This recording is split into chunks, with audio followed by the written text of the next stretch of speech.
Hey guys, tonight we step quietly onto the deck of a voyaging canoe, its twin hulls slicing almost silently through the dark waters of the Pacific.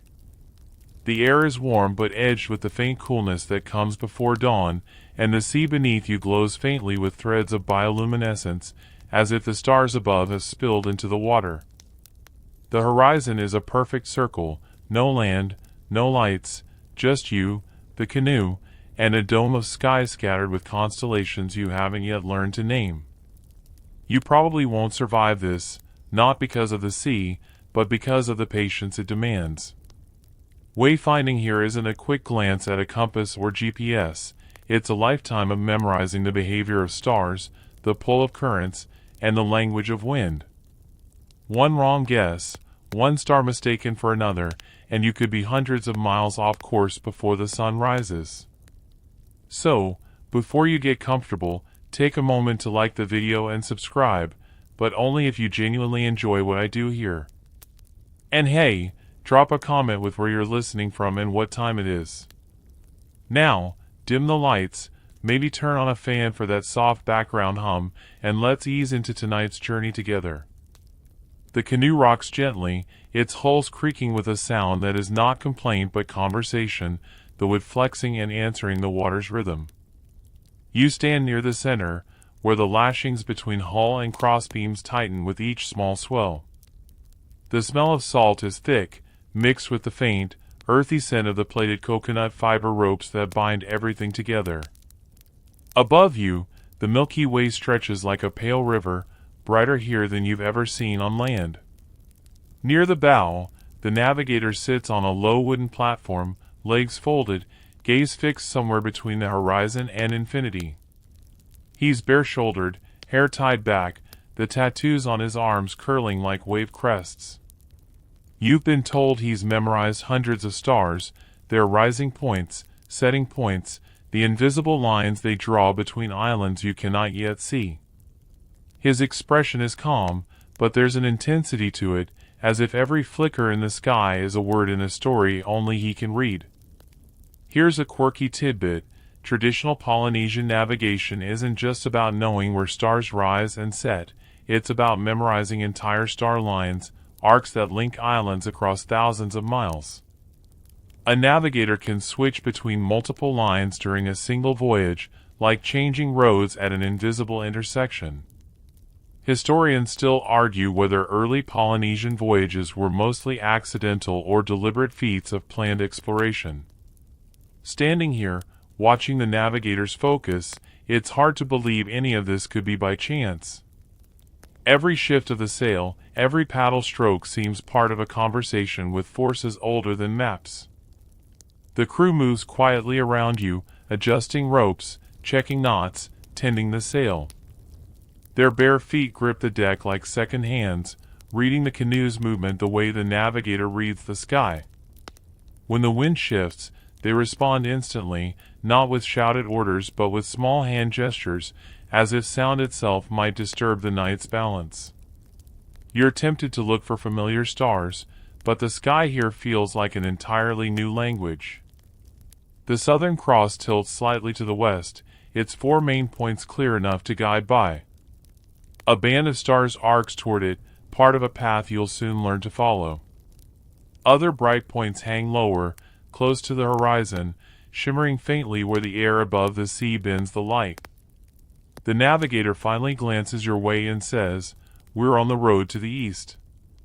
Follow the line for New to Hokula." He gestures with his chin at 2 stars, one high, one low, and you realize the canoe is angled so that those 2 points bracket your course like gateposts. The hours pass quietly. You notice the stars seem to drift, but the navigator shifts his reference points smoothly, swapping one star for another as each dips toward the horizon. The sea changes color with the sky, dark blue giving way to the faintest gray as dawn begins to lift itself from the east. When the first light brushes the waves, the navigator leans back slightly. "You see the swell?" he asks. You close your eyes and feel it, 2 patterns, one from the northeast, one from the south, crossing beneath the canoe like the slow breath of the ocean. The stars will soon fade, but the swells will remain, holding the memory of direction until night returns. By the time the sun breaks free of the horizon, the crew is already adjusting the sail for the day's wind. The navigator stretches his arms, looking more like a fisherman than a master of the cosmos.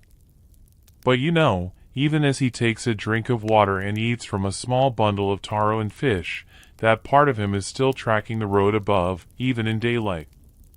You watch the light spread across the ocean, and for a moment, you understand why this way of traveling was never just about reaching land. It's about moving inside a map that's alive, where the road shifts every hour, but the destination remains certain, as long as you remember how to see. The sun climbs higher now, laying a golden path across the water. With daylight comes a change in the canoe's rhythm, less about watching the stars and more about maintaining the course the stars set.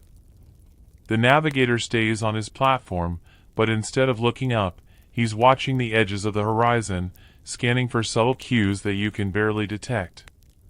He points toward the east where the line between sky and sea shimmers faintly. That, he says, is the memory of the night's path. We follow it until the sun tells us to adjust. You glance at the horizon again, seeing nothing but empty blue. But as the minutes pass, you notice the swell, a long, steady roll coming from the northeast. It's different from the smaller, choppier waves riding over it from the south. The navigator's gaze follows the big swell. "That's our road now," he murmurs. Even when the clouds come, the ocean remembers. Here's a quirky tidbit: experienced Polynesian navigators could tell direction purely from the feel of swells against the hull. They memorized not just one dominant swell but secondary and even tertiary patterns caused by distant winds and islands hundreds of miles away. Historians still argue whether these navigators relied more on such tactile methods during the day or if visual cues like clouds and bird patterns were equally important. Out here, you suspect the answer is both. Every scrap of information matters when the nearest land might be 2 weeks away. Mid-morning brings a shift in the wind. The crew responds instantly, loosening and readying ropes, angling the sails so the canoe slices cleanly along the swell. The sound changes, the hulls hum a little lower, the lashings creak with a slower rhythm. You realize that for the crew, the canoe isn't just transport, it's an instrument they're constantly tuning. The navigator invites you to sit beside him on the platform. It's smaller up close than you expected, barely wide enough for two. He gives you a small gourd of water and asks, "What do you see?" You hesitate. "Sky. Ocean. Swell from the northeast." He nods. "Good. Now close your eyes." You obey, feeling the sun on your face, the sway of the deck. At first, it's just motion, but soon you sense the subtle layers, the long push from the northeast, the quicker chop from the south, an almost imperceptible side-to-side nudge from somewhere else entirely. "That's the west wind, far away," he explains. "It will meet us tonight. When it does, the stars will shift in the water." The idea that stars can shift in the water puzzles you until he clarifies: the reflection of stars changes with the texture of the sea. It's one of those details so strange and delicate you wonder how anyone first thought to notice it. The day warms. Flying fish scatter ahead of the canoe, their bodies flashing silver before vanishing back into the waves. A frigate bird circles overhead, its long wings cutting a dark silhouette against the pale sky. "Land bird," the navigator says. "It won't sleep on the water. There's an island in its mind, even if we can't see it yet." The crew talks little as the hours pass. Work is done in short bursts, adjusting the sail, bailing water from the hulls, checking lashings. Between tasks, they rest in the shade of the sail or stretch out on the deck, eyes closed, their bodies swaying in time with the canoe's motion. By late afternoon, thin clouds gather in the west.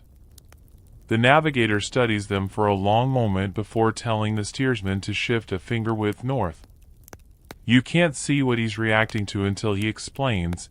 The underside of the clouds has a faint greenish cast, a reflection of shallow water far beyond the horizon. Here's another quirky tidbit. Certain cloud shapes and colors are reliable signs of nearby land.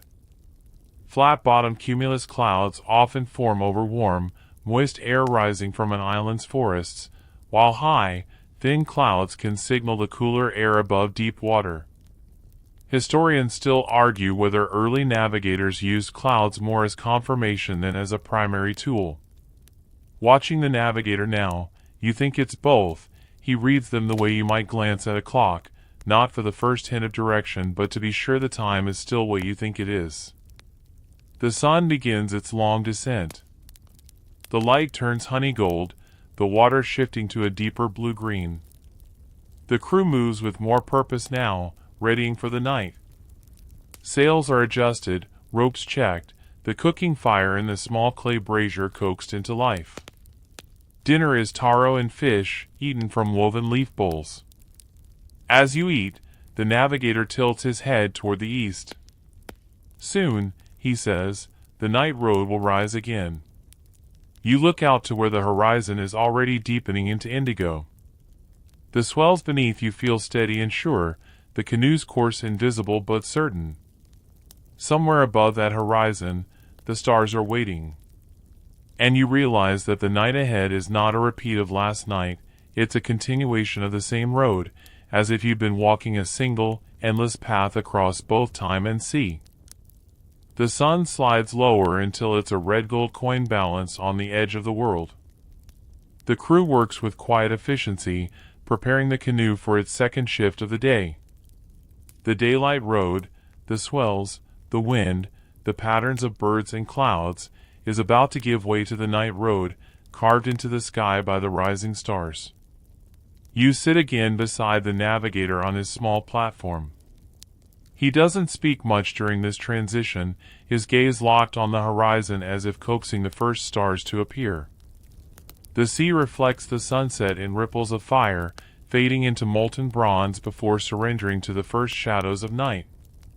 One by one, the brighter stars pierce the dimming sky. The navigator's eyes track them automatically, his lips moving in a quiet chant. It's not a prayer exactly, but you catch familiar names: Hokula, Nu, Maniakalani. Each name seems to anchor the star in place, part of a larger pattern that you can't yet see.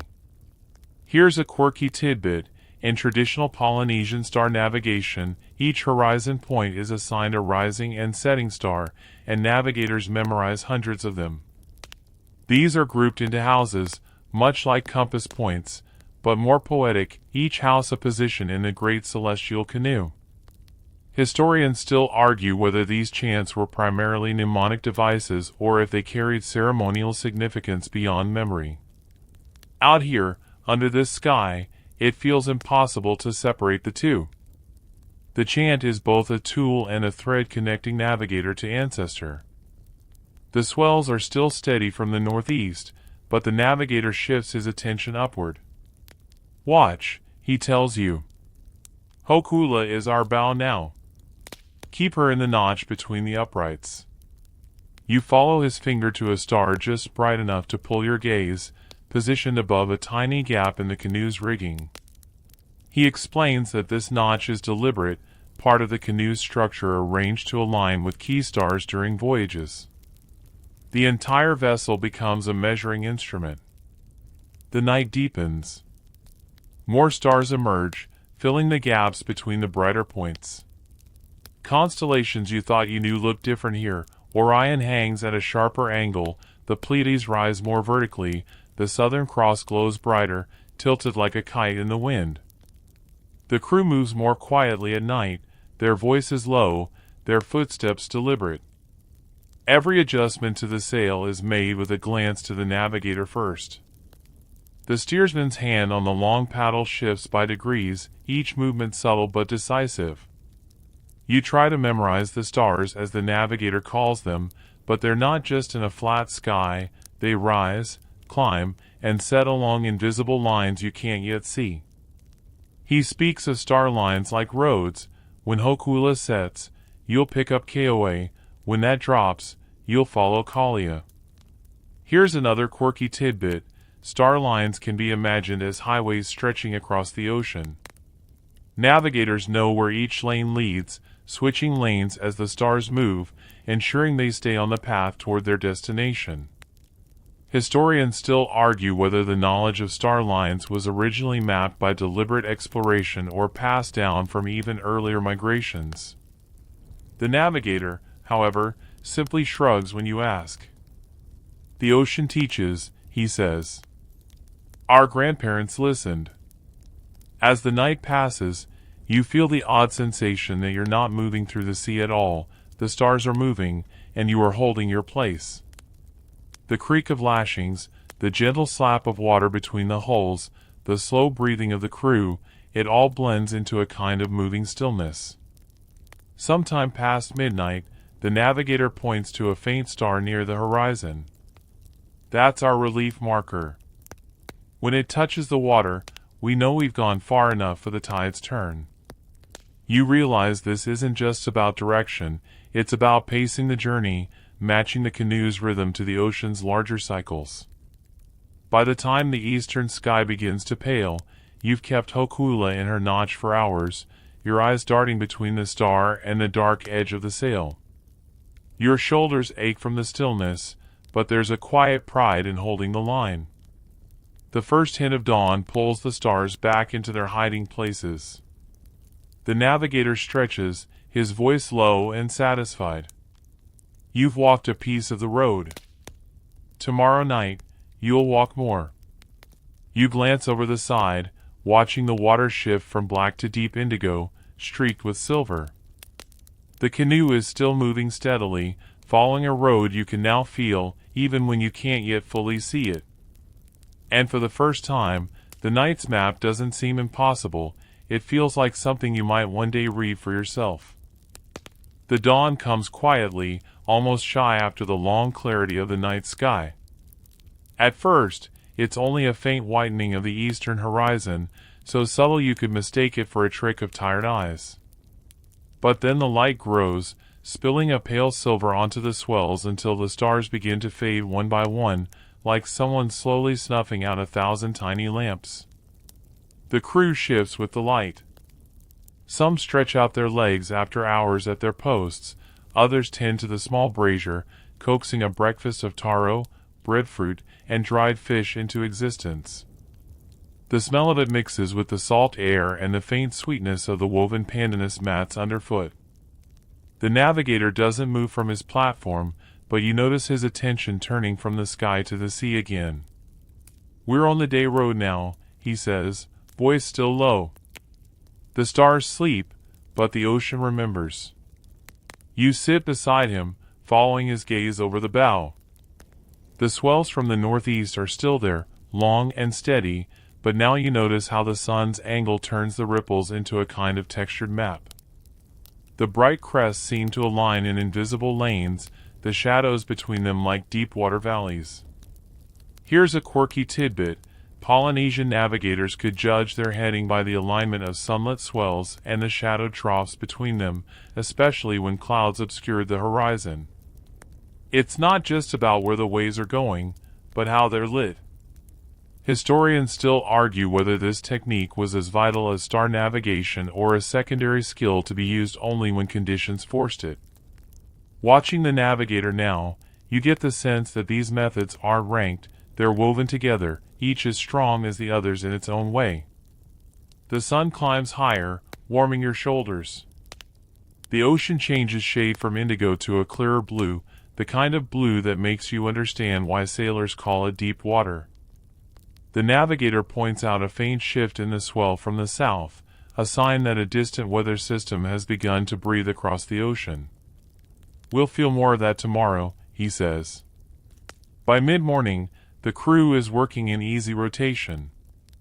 The steersman holds the great steering paddle with a relaxed grip, adjusting only when the navigator murmurs a change. Others check lashings, bail water, and tighten knots. No one hurries, but nothing is neglected.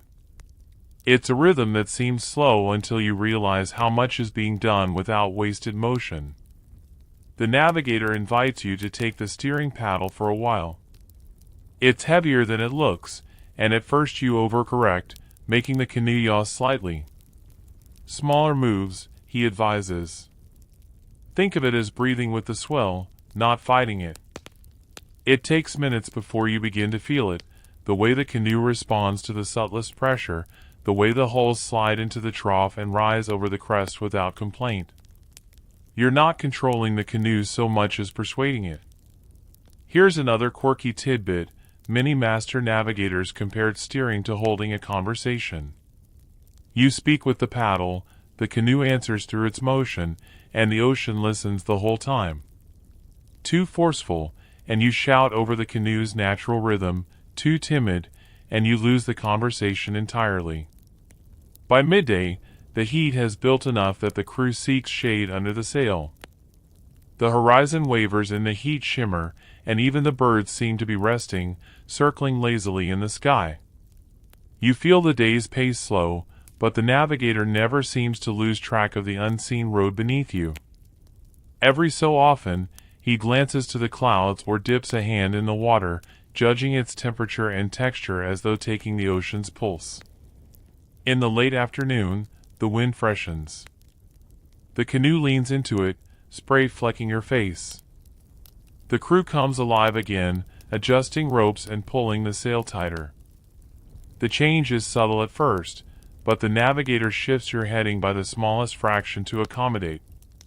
Land signs, he says, pointing to the western sky.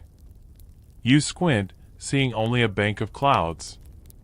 But then you notice it, the underside of the clouds is darker, tinged faintly green. Reef water, he explains.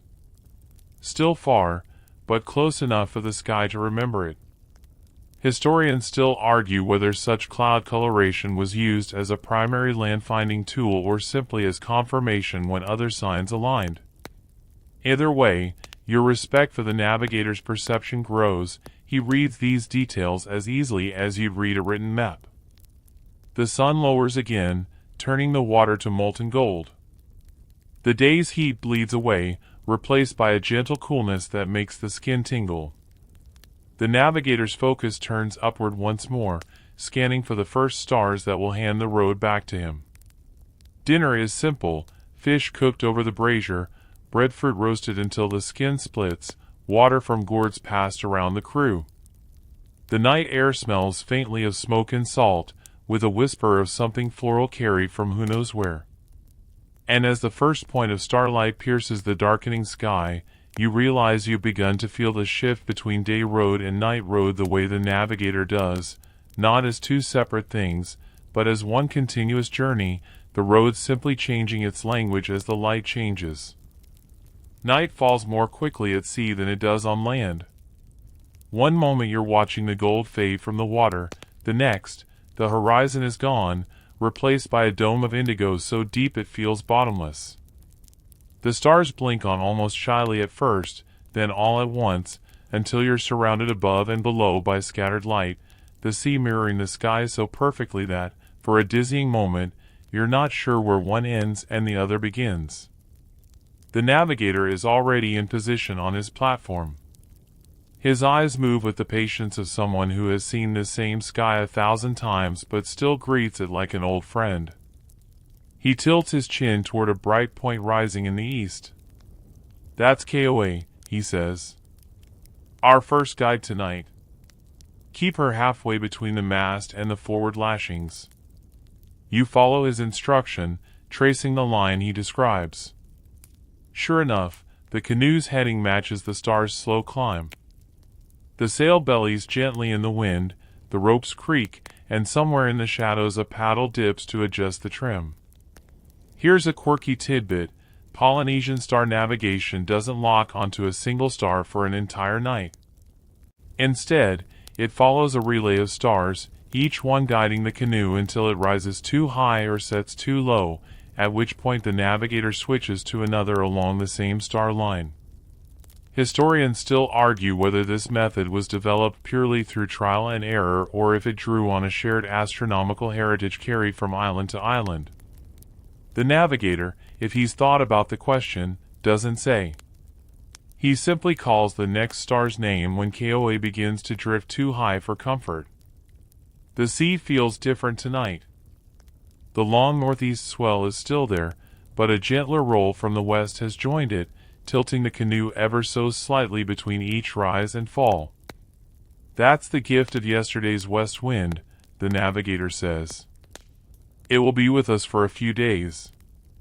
The steering paddle shifts subtly under the steersman's hands to match this new rhythm. You watch him work without needing the navigator's constant guidance, his eyes flick to the same stars, his hands reading the same swells. It's not imitation but harmony, like a second musician joining a melody already in motion. The night air is cooler now, the kind that settles into your skin. You pull your cloak tighter and notice the way the sounds change in darkness. The slap of wave against hull is sharper, the wind in the sail more defined, the occasional call of a seabird startling in its clarity. Midway through the night, the navigator has you try steering. Keep Humu in the notch, he instructs, pointing to another star. At first, you oversteer, the canoe swaying too much in its lane. Smaller, he says. The ocean moves more than you think, it will correct you if you let it. You adjust, easing the paddle instead of forcing it, and feel the change immediately. The canoe steadies, the sail's song evens out. There's a quiet satisfaction in that moment, a sense that you've stepped into a current of knowledge that's been flowing long before you. Here's another quirky tidbit: some navigators could steer for hours without looking directly at their guiding star. They'd fix its position in peripheral vision and focus instead on the horizon, letting their sense of the canoe's movement do most of the work. The hours slide by in the slow, hypnotic way only sea travel can manage. You're aware of the shift in constellations overhead, of the way one guide star hands the journey to the next. Sometimes the navigator names them aloud, other times, he changes the reference point silently, trusting the steersman to notice. As the eastern horizon begins to pale, the navigator gives you a quiet nod. Hold her steady for another hand's span of light, he says. You do, watching your star sink toward the water until it disappears in the dawn's first glow. The night road has ended for now, but the day road is already waiting, woven into the swells you can feel through the hull, and the wind that shifts almost imperceptibly as the sun rises. And you realize you've begun to feel what the navigator meant: the road never stops. It only changes how it speaks to you. The dawn opens slow and pale, the horizon barely a suggestion between the silver sky and the calm, rolling water. You're stiff from the night steering, but the kind of stiff that feels earned, like your body has taken part in something older than itself. The crew moves easily, rolling mats, shaking out cloaks still damp with sea spray. A few of them lean over the hulls to splash their faces with seawater before breakfast. The navigator hasn't left his platform. He sits cross-legged, eyes half closed, letting the wind touch his face in deliberate intervals. From the north, he says quietly and steady. Then, opening his eyes, he adds, "We'll use it until midday, then we'll see what the clouds have to say." The meal is simple: chunks of roasted breadfruit, dried fish softened in seawater, a handful of nuts wrapped in leaves. You eat sitting on the deck, the warmth of the morning sun working into your shoulders. The navigator shares a strip of fish with one of the crew, then gestures for you to come closer. "Today," he says, "you'll watch the birds." The first one appears not long after, small and dark, skimming low over the waves before vanishing into the distance. "Turn," the navigator identifies it. He won't go more than 30 miles from land. That way. He points toward the bird's vanishing path. Here's a quirky tidbit: certain seabirds, like terns and nadas, have reliable ranges from land. Navigators knew which ones could sleep on the water and which always returned to shore by nightfall. Tracking their direction of flight could reveal where an island lay long before it was visible. Historians still argue whether these bird sightings were used as a primary tool for finding new islands or more as reassurance for known routes. The navigator, however, seems to treat them as part of a constant dialogue, a voice among many in the conversation between canoe and ocean. By mid-morning, a larger shadow crosses the sky, a frigate bird, all long wings and forked tail, circling lazily above the canoe. The navigator points again. That one can't land on the water. He must find a tree. He's hunting fish that other birds drive to the surface. His tree is on land, and his land is that way. You squint toward the indicated direction, but see only horizon. The navigator notices your skepticism. The land hides until it's ready. The birds no sooner. The swell from the northeast has mellowed, replaced by a slower, longer rise from the east. The steering paddle moves in gentle arcs, adjusting to the new rhythm. The crew works in low voices, bailing water from the hulls and tightening lashings where the rope has slackened. By midday, the clouds begin to gather, small, puffy cumulus at first, then more substantial formations. The navigator studies them with the same intensity he gave the stars the night before. Flat bottoms, he says, pointing toward a cluster in the south. The sea is warming air over shallow ground there. Could be a reef. Here's another quirky tidbit: navigators could tell a surprising amount from cloud color. Bright white undersides often reflected deep water, while a greenish or bluish tint could indicate a lagoon or shallow reef beneath. The heat of the day slows everything. The crew takes turns napping in the shade of the sail. The canoe moves at a steady pace, cutting through the swell with a low hum. You watch the sky for more birds, noting their flight paths, their heights, the way some fly alone while others appear in pairs. The navigator nods approvingly when you point out a small flock returning toward the west. They're going home, he says simply. In the late afternoon, the wind shifts again, coming now from the southeast. The navigator signals a slight course adjustment, his eyes on a thin line of high clouds that seem to stretch from one end of the sky to the other. That's the wind's road, he says. Follow it, and you'll know where it came from. As the light begins to fade, the birds vanish one by one into the growing shadows. The crew readies for night, sail trimmed, ropes checked, the small cooking fire lit again. You eat in the cooling air, the smell of roasted fish mingling with the scent of salt and damp rope. The first stars appear, faint against the twilight, and you feel that familiar anticipation, the shift from day road to night road. You've watched the sea and the sky all day, but it's in this transition that the whole pattern comes together. The birds, the swells, the clouds, they've all been pointing, guiding, confirming what the stars will now declare outright. The navigator settles back onto his platform, his gaze turning upward. You've learned one voice today, he says. Tonight, you'll listen for another. And as the last trace of sun dips below the edge of the world, you feel ready, not because you've mastered anything, but because the ocean's language is starting to sound just a little less foreign. The night returns with its usual swiftness. One moment the sail is burnished in gold, the next it's only a shadow against the stars. The crew moves like they've rehearsed this change 1,000 times, which, of course, they have. The navigator doesn't even have to call orders, the steersman adjusts his stance, the bow hand checks the lashings, and someone tends the brazier so it glows just enough to see by without stealing from the night vision everyone depends on. You've been told that tonight will focus on cloud reading, though the navigator insists it's not something you can learn in one night, it's something you practice every time you're at sea. Still, he lets you sit close, a rare privilege, and points out the pale forms drifting across the sky. Most people look at clouds in the day, he says, but at night they're still there, just harder to see. The moon helps. The stars help. You learn to see the shadows on shadows. A thin crescent moon has already risen, casting a faint silver wash over the swells. The clouds closest to the moon's glow are easy enough to spot, soft shapes glowing at the edges, but he gestures toward the darker horizon, where you can just make out faint smudges blotting the starfield. That's how you tell where the sky is hiding something, he says. If the stars vanish in a patch, that patch is a cloud.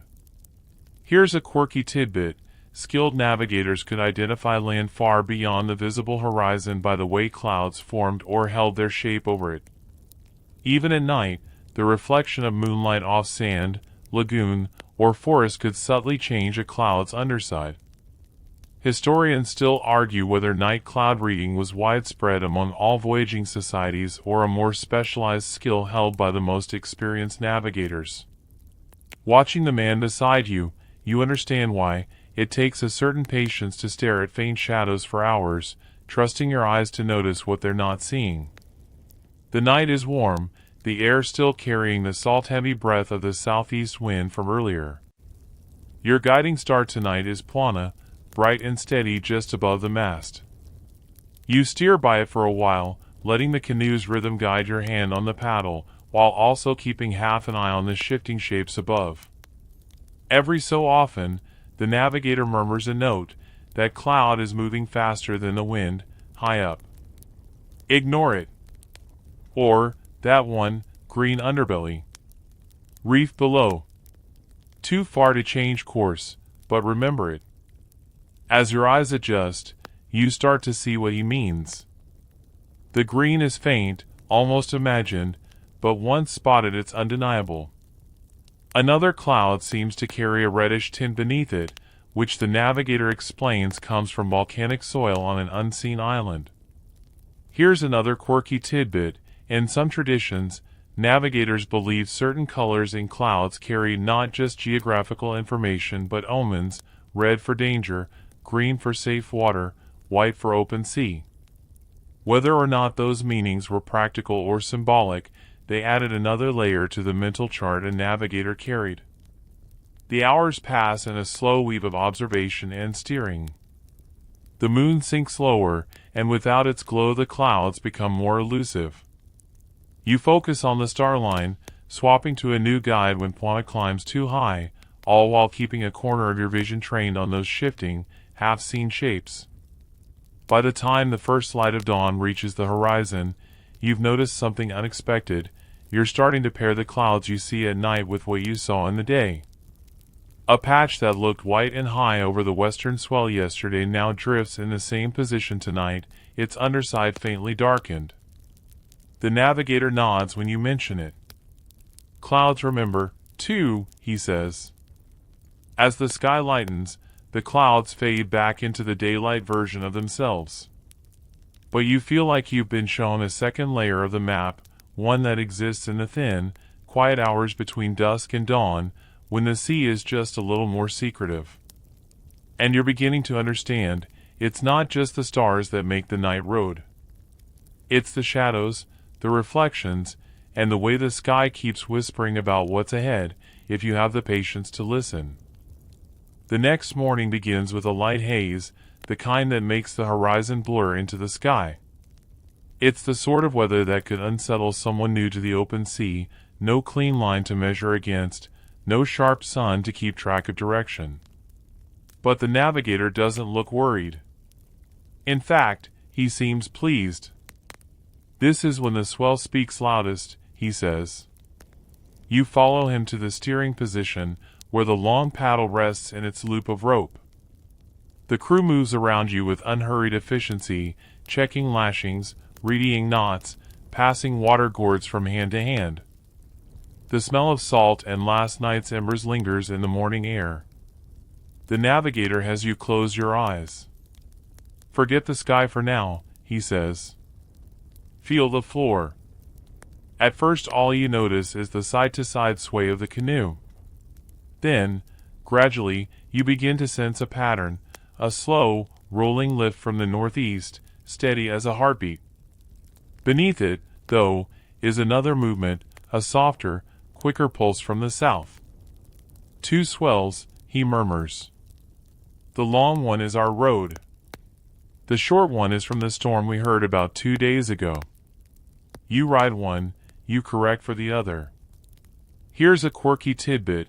Polynesian navigators could memorize the fingerprint of swells from different directions and maintain a course by aligning the canoe's movement with a chosen swell. Some could even detect when the echo of a swell bounced back from an unseen island, signaling its presence over the horizon. Historians still argue whether this ability was purely learned or if it relied on an almost innate sensitivity to motion developed from a lifetime at sea. Sitting here with your eyes closed, you can see why. There's no map for what you're feeling, only the deep, layered conversation between canoe and water. When you open your eyes again, the haze is thicker. The horizon is almost gone, but the navigator seems unconcerned. We're still on the road, he says, and with the swell beneath you, you believe him. The rest of the morning is an exercise in trust. You take turns steering, keeping the canoe's bow aligned with the long swell while compensating for the push of the shorter one.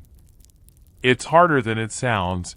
Every correction risks overcompensating, which sends the canoe yawing off the line. The crew helps without words. A hand on the rope here, a shift of weight there, a small adjustment to the sail angle, all of it keeps you on course. You start to feel like part of a larger organism, where no movement belongs to just one person. Around midday, the haze thins just enough to reveal a bright patch of water ahead. The navigator points to it. Shallow there. Not our destination, but proof the swells have been telling the truth. The water really is different, lighter, more turquoise than the surrounding blue.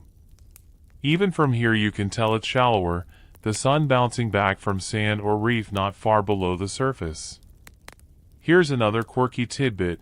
Navigators often confirm their heading by noting such changes in water color, but they also use them to predict where fish might be running, making navigation and fishing two sides of the same skill set. The day wears on. The haze lifts entirely by late afternoon, and you can once again see the distant line of the horizon.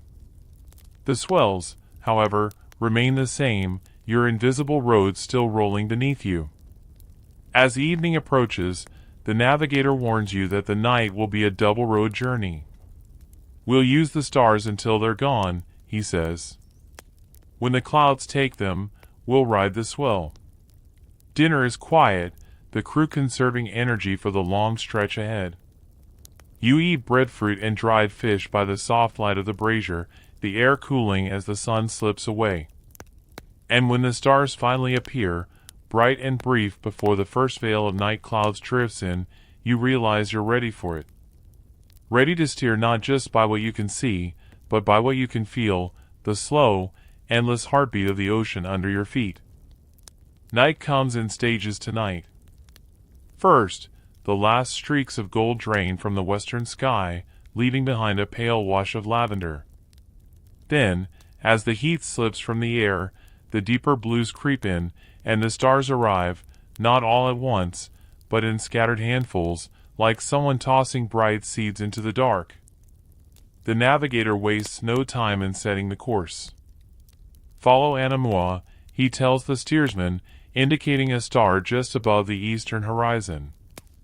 She'll rise with us for a while, and then we'll hand the bow to Kalia. The first stretch of the night is calm, the long northeast swell still guiding the hulls with steady breath. You can hear the occasional hiss of water against the canoe's sides, the muted thump of a rope tightening under strain. The crew's movements are soft and economical. Someone shifts the sail by an inch, another checks the tension on the lashings, all without breaking the rhythm. You try steering for a while, keeping Anamua in the small triangle formed by the mast and a forward lashing. It's easier now than it was in the first nights. Your hands know the weight of the paddle, your arms know when to push and when to let the swell carry the turn for you. Here's a quirky tidbit. Navigators sometimes avoided looking directly at their guide star for long stretches, relying instead on peripheral vision to keep it anchored in the correct spot. This method reduced eye strain and made it easier to track both the star and the surrounding horizon. Historians still argue whether this technique was a universal practice or something reserved for the most seasoned navigators. Given how quickly your eyes tire from staring straight ahead, you're beginning to think it's a trick worth adopting. A couple of hours into the night, the clouds begin to roll in from the south, thin at first, then thicker, swallowing one star after another. You can almost hear the navigator shift into another mode. His gaze drops from the sky to the water, his hands resting lightly on the platform as if feeling for something. Kalia will be gone soon, he says, so we ride the long road under us. You know what he means now. You feel the swells lift from the northeast, steady as breath, and adjust your steering to match it. The short chop from the south tries to push you off, but you compensate in small, deliberate movements, keeping the canoe's bow true. The crew seems to settle even deeper into the night. Some sit cross-legged near the rail, eyes closed, swaying gently with the motion. One hums a low, steady chant under his breath, not for entertainment, but to keep the timing in his body, a rhythm that matches the swell. Here's another quirky tidbit. Some navigators use chanting not only as a memory aid for star lines and routes but also as a way to keep physical time with the canoe's motion, ensuring that course corrections were made at consistent intervals. The moon rises late tonight, a thin crescent spilling silver over the water. It's just enough light to see the shape of the swells, their peaks glinting faintly as they pass. You realize that even without the stars, the road is visible in another form, a long, undulating path of light and shadow stretching ahead. Hours pass like this, with the crew rotating in and out of watch. The clouds never fully clear, but neither do they close in completely. You keep your hand on the paddle, your eyes half on the faint glow of the swell ahead, half on the feel of the hulls beneath you. By the time the first pale glow of dawn brushes the horizon, you've been steering for longer than you intended. The navigator takes the paddle from you with a nod of approval. You're starting to hear it, he says. And you realize he's right. You're no longer waiting for the stars to tell you what to do, you're listening to the ocean's instructions, as steady and certain as the rising sun. Dawn breaks in thin, deliberate layers, pale silver at the horizon, then a muted peach that softens the edges of the swells. The air feels cooler today, carrying a faint tang of rain from somewhere far off.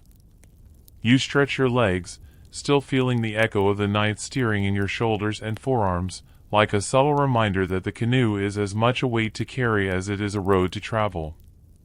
The navigator rises from his platform with the easy motion of someone who has never once lost his balance at sea. He glances to the east, then to the south, reading something in the color of the water that you can't yet see. Today, he says, you'll learn to listen for land. At first, you think he means watching for birds again, or scanning clouds for the greenish tinge of reef reflection. But he shakes his head. Not the signs you can see. The ones you can feel. The ocean changes near land, it smells different, sounds different. The swell bends. The morning begins simply enough. The crew trims the sail to catch the steady wind from the northeast, the hulls humming as they settle into the swell. Breakfast is roasted breadfruit and dried fish, eaten in the open air while the sea glitters in the rising sun. The quiet of the early day is punctuated only by the occasional cry of a tern, or the splash of a flying fish startled by the canoe's shadow. A couple of hours in, the navigator calls you forward. He has you kneel near the bow, where the sound of the water is clearest. Close your eyes, he says, and tell me what you hear. At first it's only the steady rush of water splitting around the hulls, the occasional slap of a small wave. But then you notice it, an extra note, a faint echo beneath the main sound, like the low thrum of a drum hidden under a song. That's the swell rebounding, he says. Somewhere far ahead, it's hitting something, reef, shore, maybe a sea mount. The ocean is carrying its answer back to us. Here's a quirky tidbit. Master navigators could sometimes detect the presence of land more than 30 nautical miles away by listening for this faint echo in the swell, caused by waves reflecting off solid surfaces. Historians still argue whether such detection relied entirely on sound, or whether it was a blend of sound, feel, and instinct sharpened over years. Standing here, you suspect it's all three. You wouldn't have noticed the difference if he hadn't pointed it out, but now you can't unhear it. As the day warms, the crew begins to work in subtle patterns. One checks the ropes for fraying, another schemes the water with a woven net, pulling in a few small fish to dry for later meals.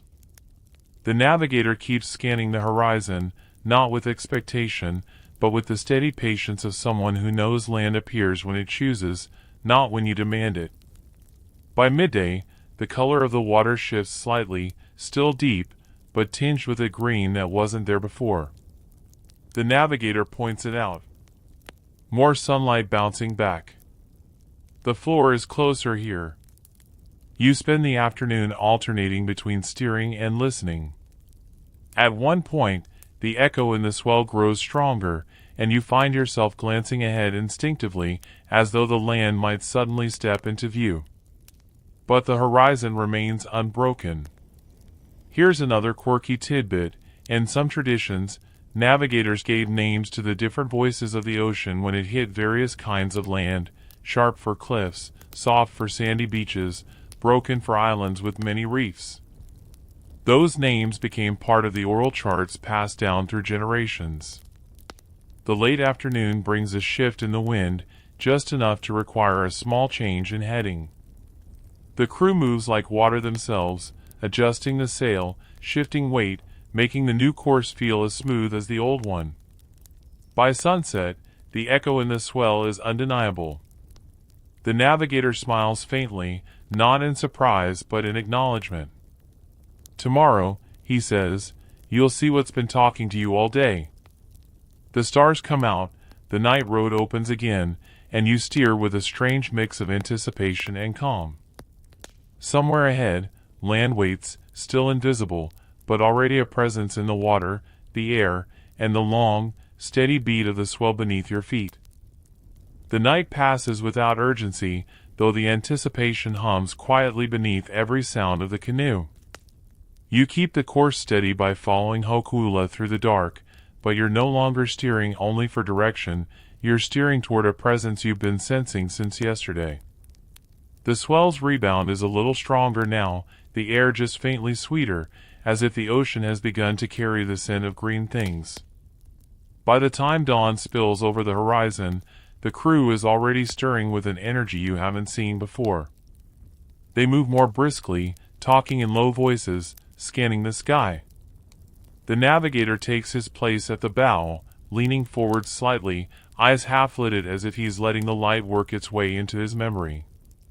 For the first time since you started this voyage, he says, we are close. At first, you see nothing different. The horizon is still a clean, endless line. The water, though lighter than the deep ocean blue, still offers no clear sign.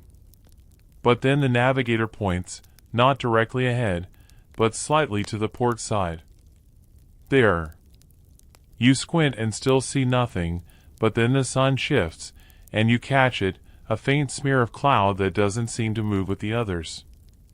Its underside is tinged the faintest green. Here's a quirky tidbit. Polynesian navigators sometimes spotted land by recognizing cloud islands, where low cumulus clouds form and linger over the warm, moist air above forests. Even from far out at sea, these clouds could reveal the hidden land beneath. Historians still argue whether cloud sighting was more reliable than bird paths or swell echoes. But standing here, staring at that strange, fixed cloud, you can understand why it was trusted. It's the first visible thing that feels undeniably different from the rest of the sky. As the morning goes on, other signs join in. The swell begins to change its rhythm slightly, curving ever so subtly around something far ahead. Floating debris appears, first a single stick, then a clump of leaves. One of the crew fishes out a piece of coconut husk, worn smooth by the water. The navigator smiles faintly. "The island is speaking to us now," he says. By midday, the cloud's greenish underside is clearer, and the horizon beneath it has shifted, a slightly darker line, low and thin, but steady. The birds return in greater numbers now, terns skimming low, frigate birds wheeling high. You notice their paths converging toward the same invisible point on the horizon. Here's another quirky tidbit. On long voyages, navigators sometimes kept mental track of bird commutes, noting the directions they left in the morning and the directions they returned from at night, building a living map of nearby land without ever seeing it. The crew is smiling more now, trading quick words as they work. The sail is adjusted to take better advantage of the shifting wind, the ropes checked for the last stretch. Even the dogs, if there were any aboard, would probably be pacing in excitement. In the late afternoon, the island's outline begins to sharpen, still hazy, but you can now make out the faint rise of land, like the back of a sleeping whale. The navigator nods once, as if confirming something he's known for days. "We'll make landfall tomorrow," he says. The evening meal feels different, celebratory without ceremony. Fish roasted over the brazier, taro steamed in leaves, water passed around in carved gourds. The crew eats with the satisfaction of people who know the hardest part of the voyage is behind them. As night falls, the island disappears again into the dark, but you can feel it in everything, the way the swell shapes itself, the way the air smells richer, the way the stars seem to hang lower toward that dark edge of the horizon. Steering that night feels almost like following a memory. The guide stars are still there, but your hands are already aligning with the pull of the island itself. It's as if the ocean has been holding a thread all along, and now you can see where it leads. Dawn rises in a wash of gold, and this time the island is unmistakable. It's still far, so far that the details blur into a single shape, but it no longer hides in haze or pretends to be a cloud.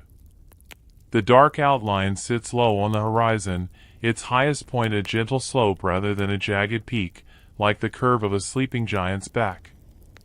The crew greets it with the same calm efficiency they've shown every day of the voyage. There's no shouting, no grand declaration, only small nods and satisfied glances, as if the island is an old friend they knew would be here all along. The navigator lets you stand beside him at the bow. "This is when we read the water," he says. At first, it's the same sea you've been traveling for days, rolling swells from the northeast, a soft cross motion from the south. But then you begin to feel it, a slight change in the swell's angle, a softness to the wave crests. The long ocean swells are breaking themselves apart on something you can't yet see, the island's reef. Here's a quirky tidbit. Experienced navigators could detect the shape and size of an island's reef system just from how the swells changed as they approached. Broad, sloping reefs softened the swell gradually, while steep ones created a sharper, more abrupt change. Historians still argue whether these readings were more accurate than visual judgment once land was in sight. Judging by the navigator's focus, you suspect the answer is that both were used together, layering one sense over another until the picture was complete. The morning passes in a slow, deliberate approach. The island grows larger, its colors sharpening, the deep green of forested hills, the pale line of beach, the white gleam where waves burst against the reef. Birds become constant companions now. They crisscross the canoe's path in small flocks, some darting out to sea to fish, others gliding back toward the island with food for their nests. You can almost map the land by their movements, the invisible lanes in the air converging toward home. Around midday, the navigator calls a short halt to drift and watch the water. The current here is different, tugging more strongly toward the island. Floating debris passes more frequently now, a flower, a palm frond, the broken husk of a breadfruit. Each piece is a messenger, proof that the island has been sending its edges out to meet you long before you arrive. Here's another quirky tidbit. In some traditions, voyaging crews would collect such debris, both as proof of proximity and as offerings to present when they made landfall. The idea was that the ocean had gifted these objects, and the crew returned the gesture by bringing them ashore respectfully. In the late afternoon, the reef becomes visible, a faint, pale green halo beneath the surface, circling the island like a protective arm. The navigator adjusts the course slightly to skirt its edge, aiming for a known opening where the waves break less violently. The crew works in quiet harmony, some tending the sail, others readying the paddles for finer maneuvering. The island smells like life.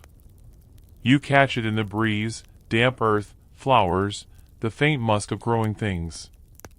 It's so different from the salt and wind of open water that it almost makes you dizzy. As the sun begins to set, the canoe drifts just outside the reef. The navigator has chosen to wait until morning to enter, when the light will reveal every detail of the channel. Night can hide teeth, he says, gesturing to the lines of white water where waves break over coral. Dinner that night tastes different. It's the same roasted fish and breadfruit you've eaten for days, but the air carries the promise of land, and every bite feels like the last meal before something changes.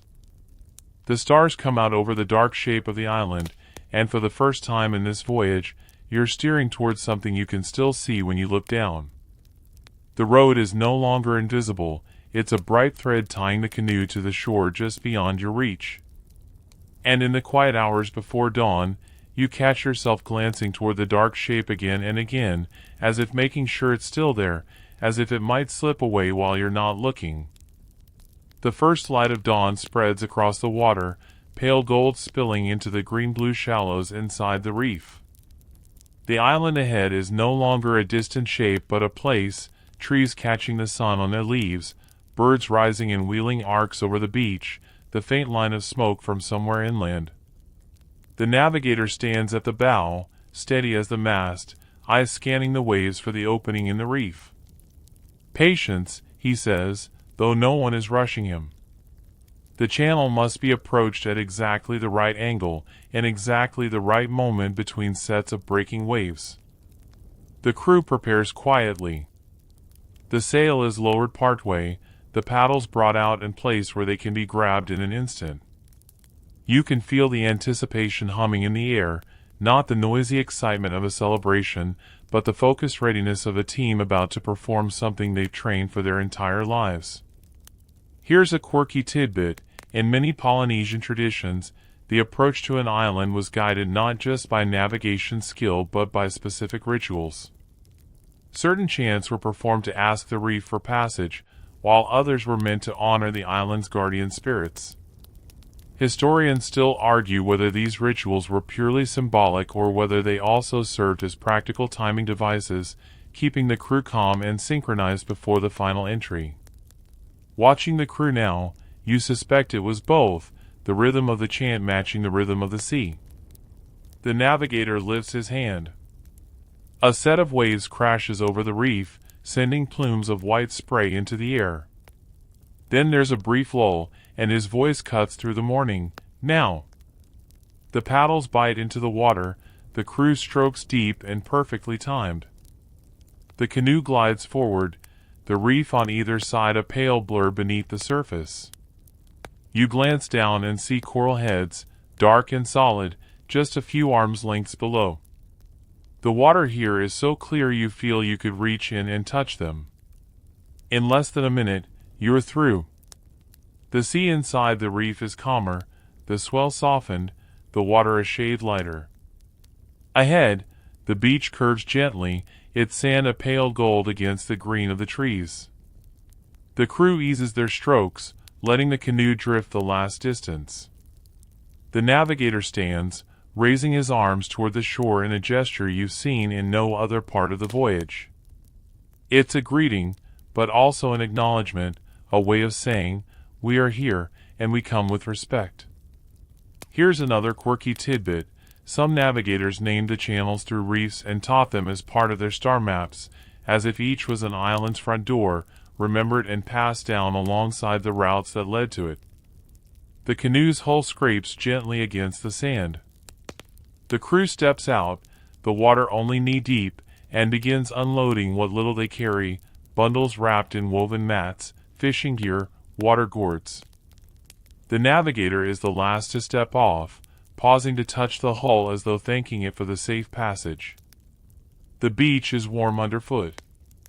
The sound of the waves breaking on the outer reef becomes background to the softer noises here, birds calling from the trees, the rustle of palm fronds in the wind, the buzz of unseen insects in the shade.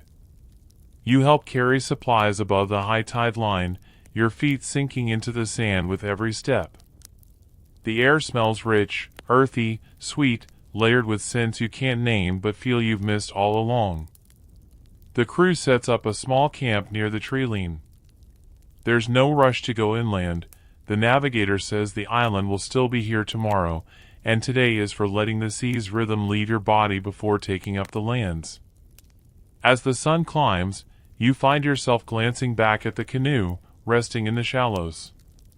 Its journey here feels like a living thing, days of stars and swells, clouds and birds, all carried in its memory.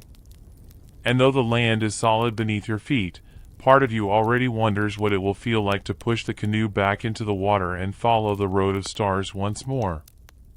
The morning ashore feels almost disorienting after so many days at sea. The sand is still warm from yesterday's sun, and the soft, steady hum of insects in the trees replaces the constant hiss of water against the hull. You wake to the smell of earth, rich, damp, and layered with the sweetness of fallen fruit, and for a moment, you almost forget the sound of the swell. Almost. The navigator rises early, even here. He walks the beach quietly, scanning the horizon in all directions as if the island were just another point on a larger map. "We are not finished," he says when you ask. "We have reached one road's end, but there are always more roads." The crew begins their work with the same calm precision they showed at sea. Some gather driftwood for the cooking fire, others wade into the shallows to check the canoe's lashings and scrape any clinging growth from the hulls.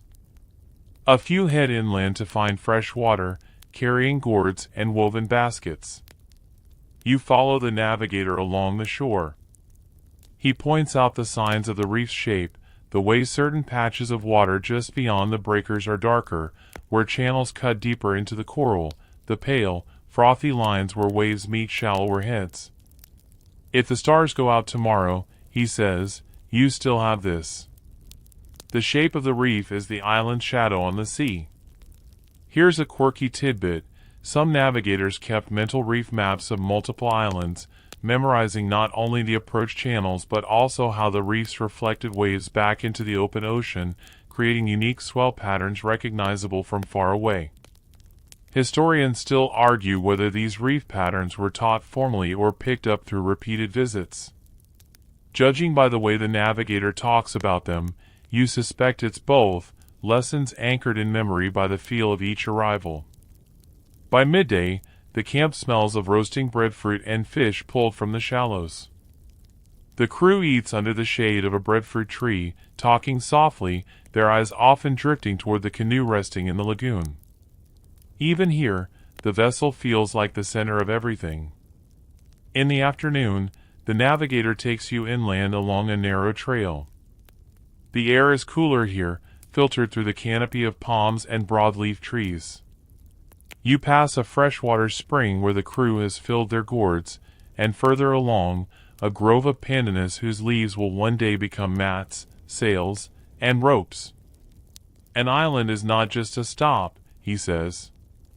It is a storehouse for the next voyage. Here's another quirky tidbit. Voyaging crews often left supplies on certain islands, bundles of dried food, extra rope, even spare tools, so that future travelers would find what they needed. These hidden caches became part of the navigation lore, just as important as the star lines. As you return to the beach in the late afternoon, the wind shifts slightly, bringing with it the open ocean smell you've lived with for days. It stirs something in you, a restlessness, a reminder that the sea's road is still out there. The navigator notices your glance toward the horizon. "Tomorrow we rest," he says. "The day after, perhaps, we go." That night, the crew gathers around the small fire, telling stories that blend memory and myth. They speak of voyages where the stars hid for weeks, of storms that revealed new islands, of birds that led them to safety. The voices are low, the cadence steady, like a chant for the land to hear. And as you lie on the sand, staring up at a sky you've grown used to reading in motion, you realize it looks different when you're still. The stars are fixed again, the road quiet for now, but you can feel it waiting, patient as the tide. The second morning ashore begins with a slow, unhurried rhythm. The crew rises later than usual, their movements easy, their voices low. There's no dawn watch to keep, no sail to trim, no star to chase. For the first time since you stepped onto the canoe, the day stretches without a destination. The navigator still walks the beach before breakfast, though now he lingers, watching the reef's outer edge where the waves burst white against the coral. You join him, and he gestures to the line of breakers. "That is the edge of this island's voice," he says. "Out there, the ocean speaks in all directions. In here, it answers only to this shore." The crew spends the morning tending to the canoe. They haul her a little higher on the sand, tilt the hulls to let the sun dry the lashings, and scrub the undersides with handfuls of coarse sand to remove the thin layer of growth from the voyage. The navigator checks each lashing with his hands, fingers lingering at any knot that feels looser than it should. Here's a quirky tidbit. Some Polynesian canoes were lashed rather than nailed together, not because nails weren't available, but because lashings allowed the vessel to flex with the swell, making them stronger in rough seas. Historians still argue whether lashings were replaced entirely between voyages or only tightened and repaired as needed. Watching the navigator work, it's clear that constant small adjustments keep the canoe alive in a way a rigid structure never could. By midday, the repairs are done, and the crew scatters into their own tasks. Some wade into the lagoon to gather shellfish, their laughter carrying across the water. Others climb the palm trees along the beach, dropping coconuts one by one into the sand. You try opening one under the navigator's instruction, discovering quickly that just crack it is a matter of precision, not brute force. The afternoon heat presses down, and most of the crew rests in the shade, weaving strips of pandanus into cordage or mending worn cloth. The navigator sits apart, quietly carving a small wooden piece that looks like part of the canoe's rigging. "We will need this soon," he says without looking up. You ask if he always knows when to leave. He shrugs. "The stars tell me when the sky is ready. The ocean tells me when the road is clear. The land tells me when I have taken enough from it. When all three agree, it is time." Here's another quirky tidbit. In some traditions, the timing of a departure was chosen not just for favorable winds and currents, but also in coordination with lunar phases and specific constellations, believed to bless the voyage with safety and success. As evening comes, the crew prepares a meal richer than the ones at sea: fresh fish grilled over driftwood coals, coconut milk poured over steamed taro, slices of ripe fruit that taste of sun. They eat slowly, talking about the voyage ahead in the same tone they used to speak of a journey to a neighbor's house. No drama, no fear, only familiarity. After dinner, the navigator calls you to walk with him along the tide line. The stars are bright overhead, reflected in the calm lagoon water. He points to a cluster low in the east. "That is our next road," he says simply. 2 days more, and it will rise where we need it. The night air is soft and warm, the sand cool under your feet. You realize that, while the island feels safe, it doesn't hold you the way the open ocean does. Out there, every sense is alert, every detail part of a map you're learning to read. Here, the map is still, waiting. And as you fall asleep to the muted roar of the reef, you understand what the navigator meant. This is not the end of a journey, only the still point between two roads. The third morning ashore is not a morning of rest. The navigator's voice cuts through the lingering haze of sleep before the sun has even touched the tops of the palms.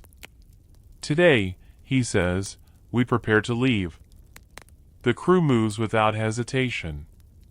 Mats are shaken out and rolled, baskets checked for soundness, bundles of dried fish and taro tied tightly in woven leaf wrappings. The canoe, resting in the lagoon's shallow water, is given a final inspection, lashings retightened, hull scrubbed smooth, sail inspected for any frayed edges. The navigator moves through the work like a conductor, offering a word here, a gesture there, his mind already halfway onto the road of stars. You help where you can, carrying gourds of fresh water from the inland spring, gathering the last of the coconuts, folding the pandanus mats that have been drying in the sun. The air is cooler this morning, a light breeze ruffling the lagoon, and you notice the swell outside the reef has shifted slightly. Good sign, the navigator says when you mention it. The road is clearing. Here's a quirky tidbit. In some voyaging traditions, the readiness of the swell was as important as the readiness of the crew. Certain swells were considered pathfinders, carrying the canoe more smoothly along established ocean roads, while others hinted at cross-currents and hidden storms. Historians still argue whether these good and bad swells were based purely on navigation practicality or if they also carried ceremonial meaning. Judging by the navigator's respect for the swell's arrival, you suspect it's both. By midday, the crew gathers near the canoe for what the navigator calls a departure talk. He outlines the first days of the voyage ahead, pointing to where the guide stars will rise, noting which swells to follow if the sky turns cloudy, and marking the expected turn of the wind. His words are not dramatic, but everyone listens closely, heads tilted slightly forward, storing the information the way they might store water for the days ahead. The afternoon is spent gathering offerings for the sea, small gifts of food, flowers, and shells that will be cast into the water once the voyage begins. The ocean is a giver, the navigator says. You do not take its road without paying respect. Here's another quirky tidbit. In some places, these offerings were thought to feed the spirits of the sea, ensuring calm passage. In others, they were meant as a symbolic payment for the use of the ocean's roads and resting places. As the sun begins to set, the crew eats one last meal on shore, grilled fish, roasted breadfruit, fresh greens from the inland groves. The navigator keeps his gaze on the horizon even as he eats, watching the color of the clouds and the behavior of the birds returning to their roosts. The night brings no rush to sleep. The crew sits around a small fire, telling quiet stories and occasionally glancing toward the canoe, now half in shadow, half under the reflection of the moon. The navigator sits slightly apart, his eyes on the eastern horizon where tomorrow's road will rise. When you finally lie down on your mat, the ground feels strange, too still, too certain, after nights spent with the shifting deck beneath you. Sleep comes slowly, carrying with it the awareness that tomorrow you'll be back where the map is not drawn on paper, but in the sky, the water, and the quiet voice of the swell. And as you drift off, you realize you've begun to think of the ocean not as something to be crossed, but as a place you can walk, a place that has roads, signs, and destinations, if you know how to read them. The day of departure begins before the first hint of dawn. The camp is quiet but alive with movement, bundles lifted, gourds tied to crossbeams, mats rolled and secured. The navigator's voice is low, carrying only as far as it needs to, giving short instructions that keep everyone in rhythm. The canoe is eased down the sand, its hull sliding into the lagoon with a hushed rush of water. The sky is still a deep, pre-dawn blue, the stars faint but present overhead. The air smells of salt and with smoke from the dying campfire. The crew pushes off, paddling lightly across the calm lagoon toward the break in the reef. Beyond, you can hear the deeper, more powerful sound of the open ocean, waves striking coral, the breath of the sea pulling in and out. The navigator stands at the bow, watching the sets. "Not yet," he murmurs after each swell. You wait, feeling the slight lift of the canoe in the calm water, the anticipation tightening in your chest. Then he says, "Now," and the paddles dig deep, the canoe surging forward through the channel. The swell outside catches the hulls, lifting you into the open sea. The water changes instantly, more motion, more pull beneath you, a sound that's both wilder and more familiar than the lagoon's gentle lap. Here's a quirky tidbit. For some navigators, the first minutes after leaving the reef were the most important of the voyage. The way the canoe met the swell, the feel of the wind on the face, these first impressions set the tone for days ahead. Historians still argue whether this first reading was purely about conditions or if it carried a spiritual weight, a kind of conversation with the sea's guardians to ensure permission to pass. Once clear of the reef, the sail is raised and trimmed to catch the early morning breeze. The navigator calls the first star road, even though the sky is already brightening. The swells beneath you take over the role as guide for now, their long, sure rhythm carrying the canoe into open water. Birds follow you for a time, some skimming low over the waves, others wheeling high before turning back toward the island. You watch them until they vanish, replaced by the steady emptiness of the horizon. The morning passes in a slow settling in. Everyone knows their role. The steersman holds the paddle with a relaxed but attentive grip, the sail crew watches for even the smallest shift in wind, and the navigator scans both sky and sea without pause. You find yourself slipping into the same rhythm you knew before landfall, as if the days on shore were only a breath between strokes. By midday, the island is only a smudge on the horizon behind you. The water is a deeper blue now, the swell steadier. The navigator points to a faint line of clouds ahead. "That is our next mark," he says. "It will walk with us until night." Here's another quirky tidbit. Certain cloud formations, especially long, low banks, can serve as day marks on the open ocean.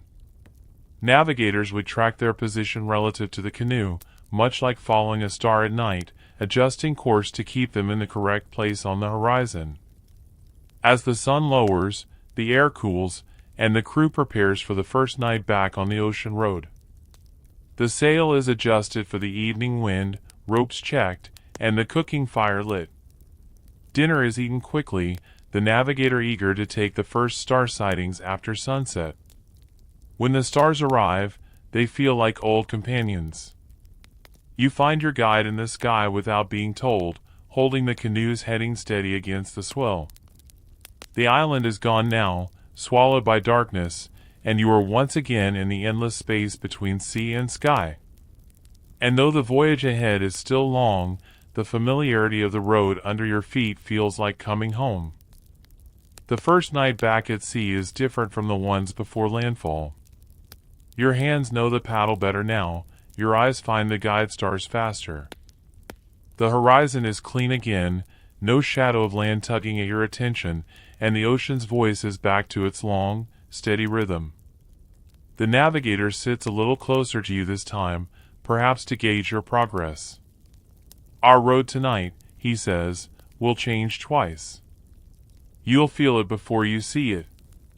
At first, the swell is the same one you've been following since leaving the reef, northeast to southwest, lifting and setting the canoe with each long breath. The stars above confirm it, Hokula steady in her notch. But an hour in, you feel a slight twist under the hulls, a side motion so subtle you almost dismiss it. "That's the turn," the navigator says without looking up. The wind is shifting far ahead. In 2 hours, the stars will tell you the same thing. Here's a quirky tidbit. Experienced navigators could predict star shifts by feeling changes in swell and wind, allowing them to anticipate new headings before the sky gave the signal. Historians still argue whether this was a skill that could be taught quickly or if it required decades of experience. Feeling it yourself tonight, you understand why. It's not something that comes from one lesson, but from hundreds of hours in tune with the sea's smallest changes. The night deepens. The stars overhead arc slowly, and as predicted, Hokula climbs out of position. You hand the bow to another star, Koa, and the canoe leans into the new road. The swell matches, stronger now from the east, the earlier cross motion fading away. The crew changes shifts quietly. Those off-duty stretch out along the deck, mats beneath them, the sound of the hulls cutting water their lullaby. The navigator speaks in low tones with the steersman, confirming the heading, then settles back into stillness. Hours pass in a rhythm you've begun to crave. Watch the guide, feel the swell, adjust in small, patient movements. There's no rush, no destination pressing down on you, only the assurance that as long as the canoe stays on the road will lead somewhere. Here's another quirky tidbit. Some voyaging traditions compared night navigation to walking a narrow path through a dark forest. You trust your feet and the faint light ahead, not the things you can't see on either side. By the time the first blush of dawn appears, the sea has smoothed again. The stars fade one by one, the swell beneath you steady and sure. The navigator nods, satisfied. We have not wasted the night, he says. The morning brings back the tasks you'd almost forgotten during your days ashore, bailing water from the hulls, checking rope tension, scanning the sky for signs of the day's wind. The crew works without being told, their movements as synchronized as the waves. By midday, the horizon is empty in every direction, the island behind you now entirely gone. The air smells of open water again, clean and sharp. You find yourself smiling at the absence of land, as if its disappearance is proof you're back where you belong. That night, you take the first watch again. The stars rise into place, the swell rolls beneath you, and you realize that this is the part of the voyage you'd missed most, the quiet certainty that you're moving, even when nothing around you seems to change. And somewhere in that stillness, you feel it, the sea is letting you back in, as if the days ashore were only a brief pause in an ongoing conversation. The next morning begins with a softer wind, the sail hanging a little looser than usual. The canoe still moves, but the swell carries more of the work now, the hulls gliding along the ocean's slow heartbeat. The navigator doesn't seem troubled, he watches the horizon as though waiting for an old friend to appear. This is when you listen for the quiet parts of the ocean, he says. When the wind rests, other voices get louder. You kneel near the bow, closing your eyes as he's taught you. Without the rush of wind in your ears, you notice other sounds, the gentle hiss of foam at the hulls, the faint clink of wooden lashings shifting with each rise and fall, the deeper thump of swells meeting unseen resistance far away. Here's a quirky tidbit. Voyagers could sometimes detect distant islands in calm weather more easily than in strong wind, because the subtle echoes of swell and current were less likely to be drowned out by wind noise. Historians still argue whether navigators relied on this method intentionally or treated it as a bonus when conditions allowed. Sitting here now, you suspect it was both, a quieter form of listening that only worked if you were patient enough to notice it. The day's work is unhurried. The crew tends the canoe's needs as always, tightening lashings, bailing water, mending a fray in the sail, but with a certain ease that comes from knowing the weather is not pressing them forward.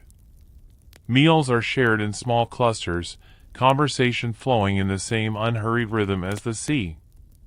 By afternoon, a faint line of clouds forms ahead. The navigator points to them and says, "Our day mark returns."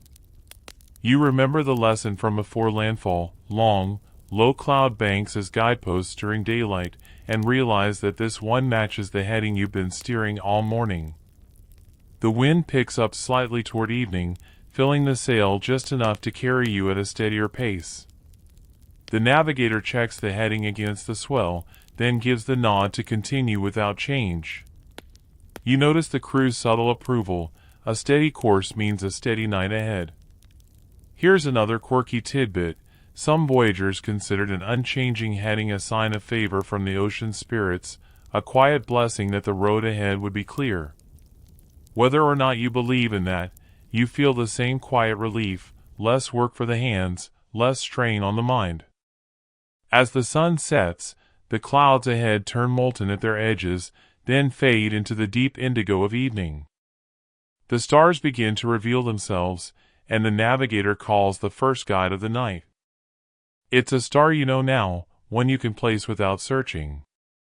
The night watch feels like slipping back into a favorite song. You know the notes, the tempo, even the pauses. The swell carries you, the star leads you, and your hands on the paddle make the smallest of corrections, almost without thinking. The crew's breathing is slow, and even in the dark, the navigator's presence steady beside you. By the time the horizon begins to pale again, you've steered through the night without a single major correction. The navigator doesn't say much, but the small smile he gives you feels like the highest praise. And in that moment, you realize the road you're on now isn't just made of stars, swells, and clouds. It's also made of the hours you've spent listening, watching, and feeling, until the sea itself has started to trust you back.